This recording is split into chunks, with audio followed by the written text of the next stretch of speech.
సంక్రాంతి సందడి మొదలైంది. సంక్రాంతికి సొంతూళ్ల బాట పట్టారు జనం. హైదరాబాద్ నుంచి ఏపీకి తరలి వెళ్తున్నారు. పండుగ వేళ ప్రయాణికుల రద్దీతో బస్టాండ్లు, రైల్వే స్టేషన్లు రద్దీగా మారాయి. ఇప్పటికే అన్ని ట్రైన్లలో టికెట్ బుకింగ్స్ ఫుల్ అయ్యాయి. రిజర్వేషన్ దొరక్క ప్రయాణికులు తీవ్ర ఇబ్బందులు పడుతున్నారు. ప్రయాణికుల రద్దీని దృష్టిలో ఉంచుకొని 150 స్పెషల్ ట్రైన్స్ ని ఏర్పాటు చేసింది రైల్వే శాఖ. మరోవైపు టీజీఎస్ ఆర్టీసీ 6000కు పైగా ప్రత్యేక బస్సులను నడుపుతోంది. సంక్రాంతి పండుగను పురస్కరించుకొని భారీగా నగర జనం పల్లెబాట పడుతూ ఉన్నారు. ప్రస్తుతం ఎల్బీ నగర్ బస్ స్టేషన్ దగ్గర మా కరెస్పాండెంట్ రవిచంద్ర లైవ్ లో అందుబాటులో ఉన్నారు. అక్కడి తాజా పరిస్థితిని మనకు వివరించే ప్రయత్నం చేస్తారు ఆయన. రవిచంద్ర, ఎలాంటి హడావుడి కనిపిస్తుంది? ఎల్బీ నగర్ పరిసర ప్రాంతాల్లో బస్ టికెట్స్ గణనీయంగా చాలా ఎక్కువగా పెంచేశారన్న వాదన వినిపిస్తోంది కదా, ప్రయాణికులు ఏం చెప్తున్నారు?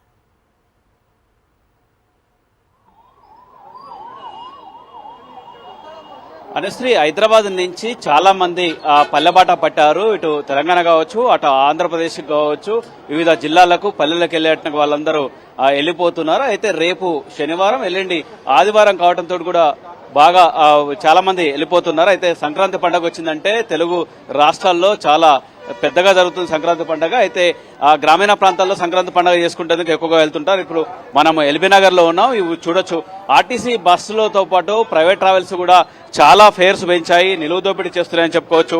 చాలా ఇటు అంటే ప్రైవేట్ ట్రావెల్స్ యొక్క ఛార్జెస్ చూస్తుంటే విమాన ఛార్జీలని పోల్చే విధంగా ఉందని చెప్పుకోవచ్చు. ఆ విధంగా ఉంది. ప్రయాణికులను అడిగి తెలుసుకుందాం ఎట్లా ఉంది పరిస్థితి ఏంటి అనేది. మేడం, ప్రైవేట్ ట్రావెల్స్ లో పరిస్థితి ఎట్లా ఉంది, అంటే ట్రావెల్ ఫేర్స్ ఎలా ఉన్నాయి? సంక్రాంతి పండుగకి అందరూ పండుగ చేసుకోవడానికి ఆంధ్రాకి వెళ్తున్నామండి. చాలా 2-3 మంత్స్ నుండి కూడా టికెట్స్ చాలా టాస్క్ అయిపోయింది. మాకు టికెట్స్ దొరకట్లేదు. ఇంకా కంపల్సరీ వెళ్ళాలి కాబట్టి ఇంకా ఎంత ఉంటే అంత పెట్టేసి వెళ్తున్నాము. 4000, 5000 అలా ఉందండి. 5000 అలా ఉంది. అంటే ముందు తీసుకున్నాం మేము 4000కు తీసుకున్నాము. ఇప్పుడైతే 6000, 7000 అలా ఉందంట. వైజాగ్ వెళ్ళాలి. ప్రతి సంక్రాంతికి ఇదే విధంగా ఏంటండి పెంచుతున్నారండి. ప్రతి సంక్రాంతికి ప్రైవేట్ ట్రావెల్స్ వాళ్ళు చాలా ఎక్కువగా దోపిడీ చేస్తున్నారు. అంతే అండి. రైట్, అంటే ఇది మేడం చెప్పేది. చాలా ప్రతి సంక్రాంతికి కూడా ఇదే విధంగా పెంచుతారని చెప్తున్నారు. సార్, మీరు ఎక్కడికి వెళ్ళారు? సార్, వైజాగ్ అండి.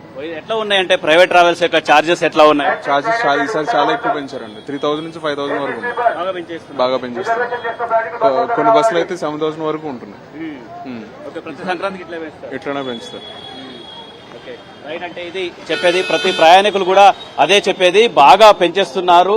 గతంలో 1500 ఉన్నది, ఇప్పుడు 3000 ఉంది. 3000 ఉన్నది 5000, 6000 వరకు కూడా టికెట్ ఛార్జెస్ ఉన్నాయి. దాంతోపాటు ప్రైవేట్ ట్రావెల్స్ ఎప్పటికప్పుడు యాప్ పెట్టేసి ఆ విధంగా పెంచుతున్నారని చెప్పుకోవచ్చు. అటు రైల్లో వెళ్లడానికి కూడా వీల్లేనటువంటి పరిస్థితి కూడా ఉందంటూ చెప్తున్నారు.